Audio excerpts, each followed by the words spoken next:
Iaô, Kadochikov, com deporte. Presidente da UEFA, Michel Platini, bisava de uma entrevista com o programa deportivo L'Equipe, Mister vota de novo para qual país da Organização Mundial 2022 se queda demonstrar que tem corrupção. Assim, a vice-presidente de FIFA, Jim Boyce, também a proponer. Qatar também queda fora. Vamos lá.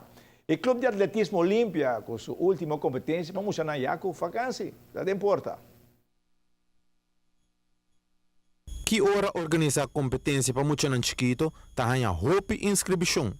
Maioria está muchanan que membro do clube de atletismo e algum não, pero viaja mais por mira que é muchanan ta divertir, competindo e maior nanta goza e anima ture muchanan. Sim, a competência que dá longa afstand de 4 até 10 anos. E dor que está muito chiquito, mas tá hope maior aqui nada.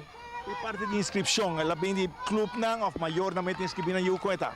Sim, me manda invitação com inscreves formulário, então o clube não está yene, então já dor que nós temos para dia livre, mas tu me inscreve a maioria da de muito na Olimpia mesmo que não há bem cima passar, mas não vai hobby bom. A maioria clube se manda na muito não? Sim, a maioria clube manda na muito não. Sim, que meta papi de basta muito vendo? Sim, não sim basta muito. E depois de saber que o Olimpia loting, porque não está chegando vacância, não?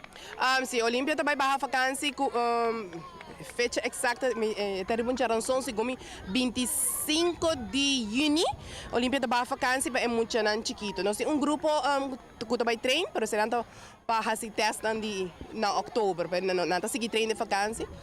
Então, a next competência de Olimpia também está na se me tiveras começamento de setembro, essa também está estafeta maior que o A Olimpia está querendo organizar seu evento, não? Sim, a Olimpia está querendo organizar. Nós temos atleta, nós temos uma competência que costem. E a de estafeta maior que o está roupa e está gostoso. Nós estamos maior rancor também. Aí é parte bom. Hoje tem competência também, nós temos age group aqui na Aruba, que dia sai lotar, tu costa canando bom de parte, bota mirele? Aqui não, dia 27 e 28 de junho, nós temos a Dutch Caribbean Age Group, com participação de se me sabe bom, está de suposto em Martin, Tabini, Boneiro e Corsol.